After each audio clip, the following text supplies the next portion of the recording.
Good evening, everyone, and welcome back to Goffstown Today, a local public affairs series that's being brought to you by the Goffstown Democratic Committee. Our goal in this series is to provide some meaningful discussions of local and state issues that are important to the greater Goffstown community and the state of New Hampshire. Today, we're proud to welcome back for, I believe it's his third visit this season, State Senator Lou D'Alessandro, a longtime friend of Goffstown, for an update on what's going on in the legislature.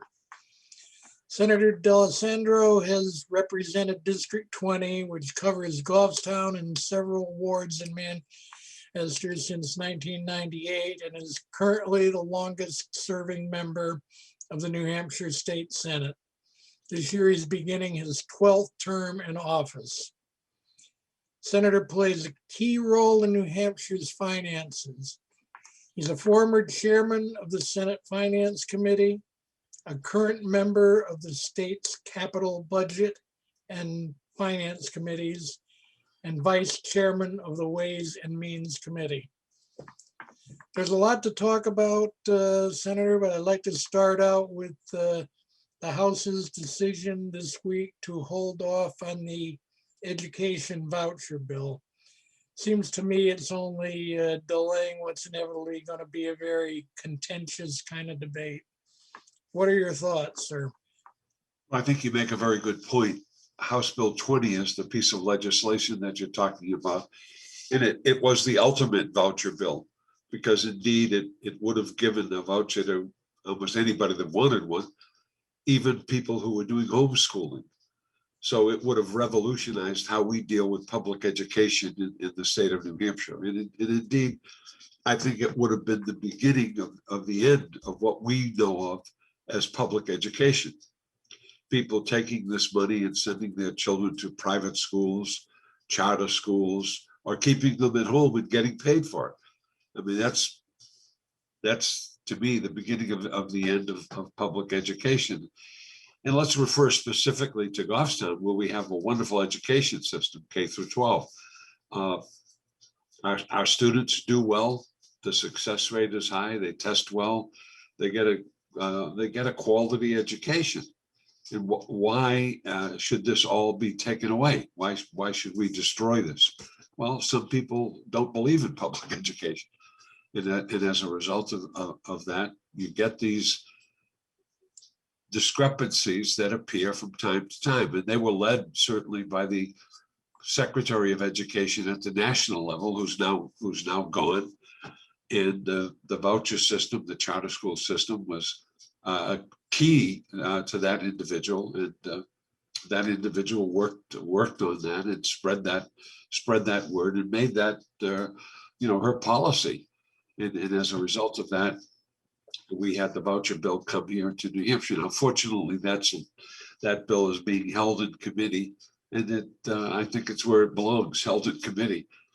If we can't improve public education to the point where it's serving everybody and serving everybody well, then we have a problem. But we have the ability to do that.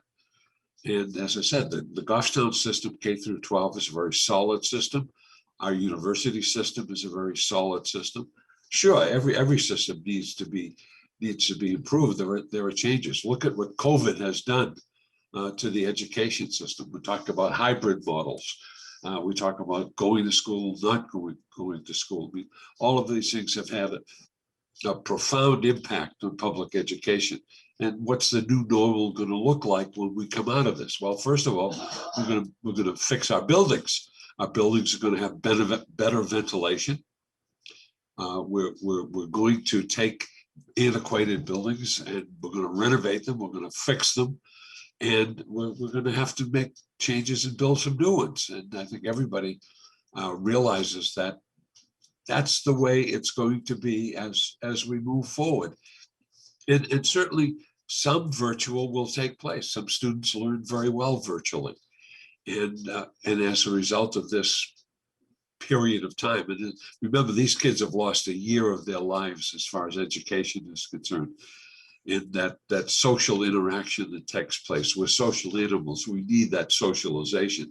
That's been gone for almost a year.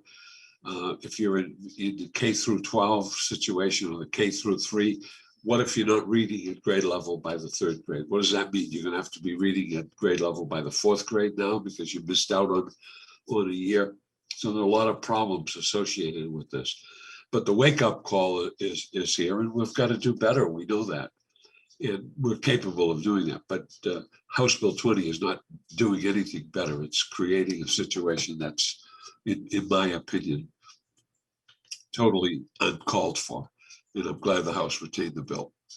That's Did the proponents of this have any idea or any specific how they were going to avoid the downshifting of all these costs to the property taxpayer? That seems to me that, it doesn't get around the thing. We're still paying all the fixed cost regardless. Exactly. What the money's coming in. Right, exactly. You make a great point. All of the fixed costs are there. The only thing is, based on this game that they're playing, you'd be working with fewer students, but the costs remain the same. The buildings are there. You have to heat them. You have to provide electricity. You have to provide teachers. You have to provide labs. I mean, all of those things are in place. And who pays? The downshifting will take place on the property taxpayer, and the property taxes will go up, and people will obviously complain. But they can't draw the similarity that if you do this, you create this. It's a result. It's a result of an action that takes place. For every action, there is an immediate reaction, and the reaction would be do the total situation where the dollars go to the individual. The effect on the property tax is to raise them. There's no question about that. And we got to wake up. People, what do you want? What do the people really want? Do they want quality education? I'm sure they do. And do they want all of the amenities that go with that? The socialization, the academic experience, but also the cultural experience and the athletic experience and the club experience, the theater. I mean, look at the great theater we have in Goffstown. That wonderful play that's put on every year. And of course, we missed it this year at the meeting, the school meeting, because we had to do it in the gymnasium rather than the auditorium. But those kinds of things play a significant role in the life experience. And the life experience is what education is all about. And you've got to experience these things and make them part and parcel of again, you're growing up. And when you take all of those things away, I think you create some very serious problems. So let's hope that this is done with for a while, but it isn't going to be, because there'll be more pieces of legislation. There'll be an attempt to change education and how we fund education, and all of those bills will be heard in the House. And hopefully, if they're not retained in the House, they'll come over to the Senate, and we'll have to deal with them there. Well, which segues into kind of my next question as to, with COVID funding and all that, how are things looking for the outlook for both the current year's budget and the upcoming one that needs to be delivered by the end of June? Well, the current budget will have a deficit. We will have a deficit at the end of this biennium. It was to be around 60 million. It'll be reduced to some extent, but we will have a carry forward deficit. And the governor, in his budget presentation, deals with this deficit by taking almost 30 million out of the rainy day fund. COVID really struck hard in this last year. And remember, we've been in a state of emergency in the state of New Hampshire for over 300 days.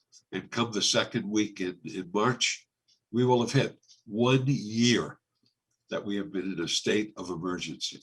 Hard to believe, a state of emergency. As a result of that, what took the biggest hit? Well, rooms and meals tax, a big hit. Other taxes were affected. What taxes weren't affected? Business profits tax is still strong. Now, we'll wait for the March and April returns to find out. Real estate transfer taxes is booming.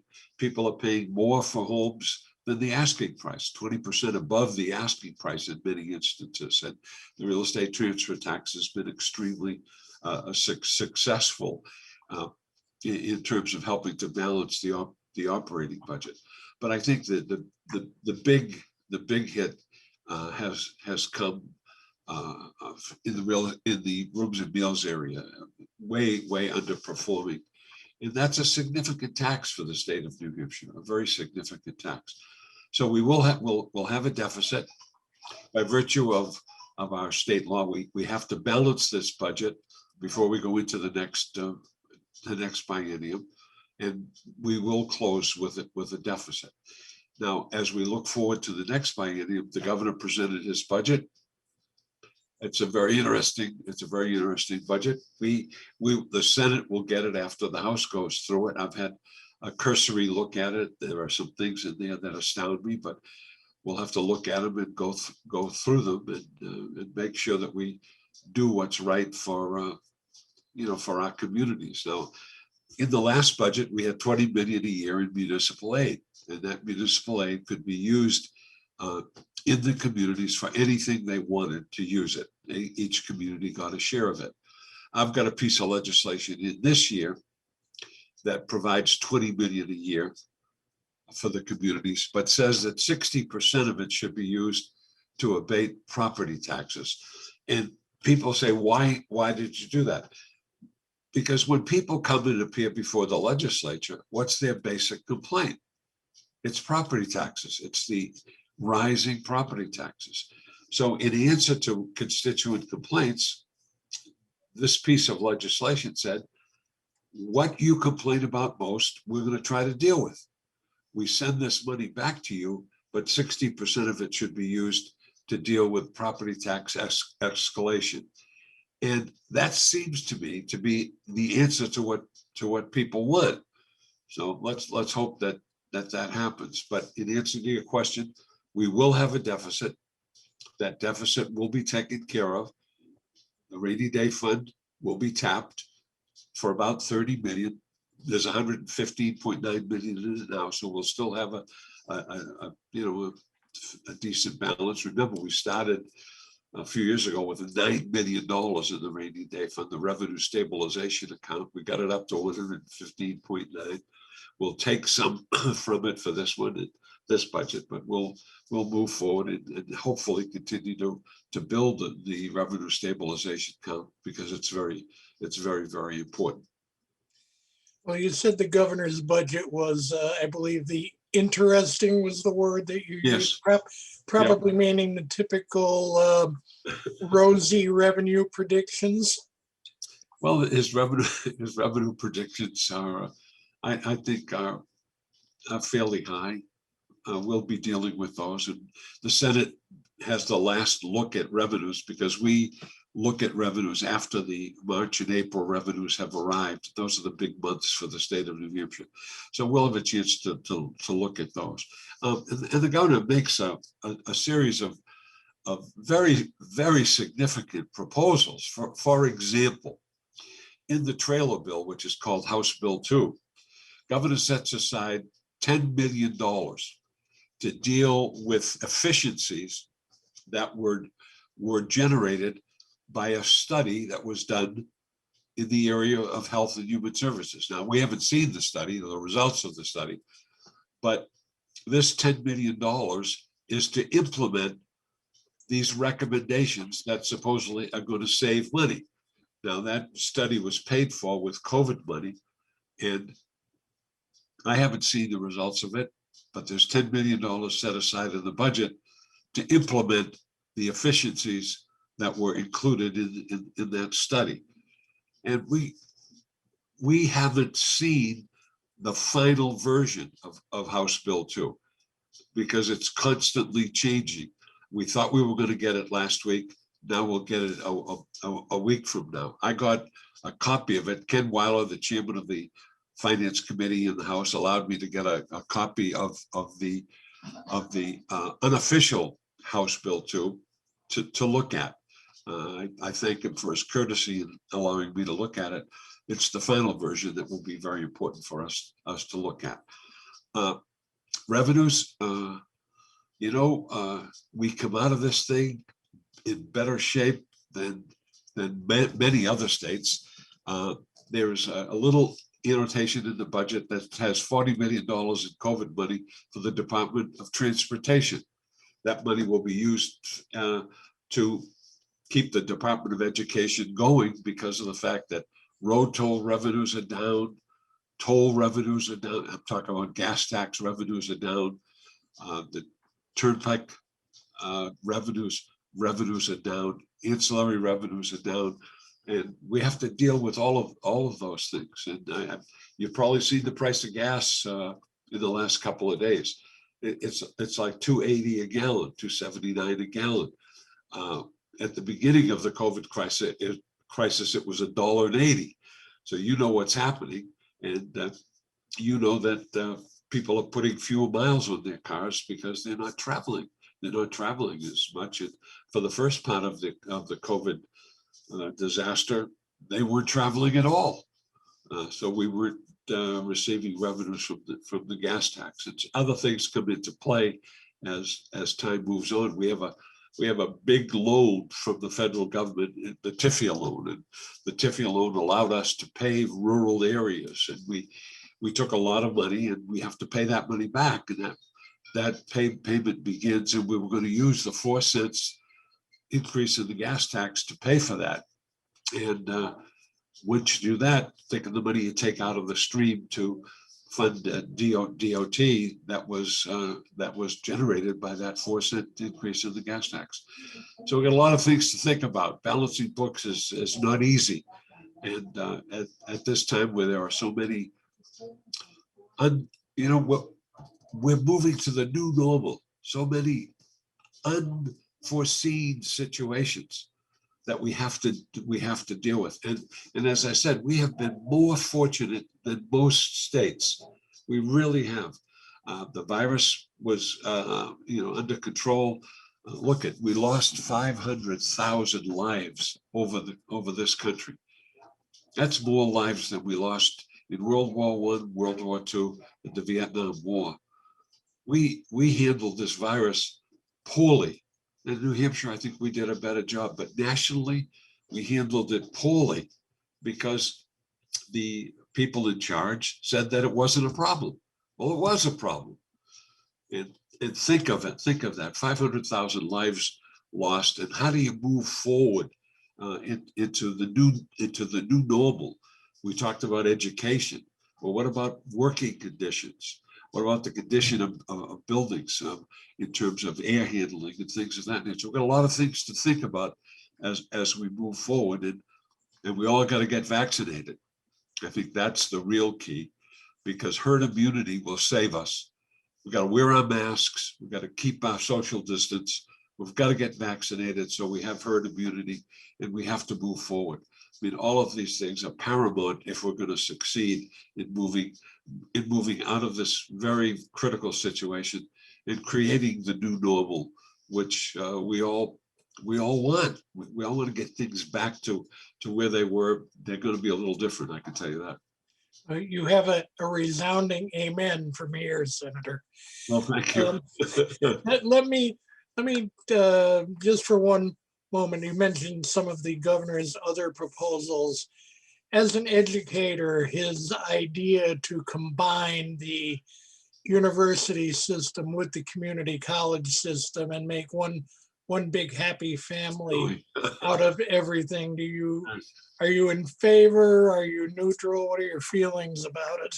Well, I've been in education all of my life. I spent a great deal of my adult life in post-secondary education, as a college president, as vice president of the university, and as a teacher at the college level, and I moved from the high school level to the college level. So let me look at this. Let's talk about a very practical situation. Both the community college system and the university system have a great problem, and that's lack of students. over the next 10 years, the number of students available is going south. It's falling off. So lack of students is problematic. So how do you get students?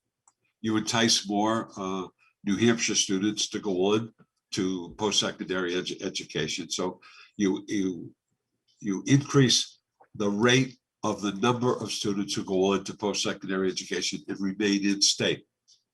You become attractive to the outside by having a distinguished education system. You have a research university system.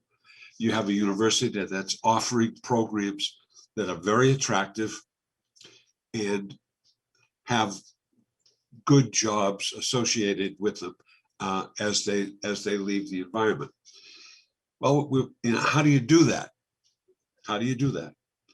Well, the governor has said, and I think the university system people have agreed with that you create a system that takes the best of both, combines them, and brings to the new situation, the new unified system, transparency, articulations agreements that allow for you to move from one area to the other without any problems, and that there have been many problems associated with that in the past.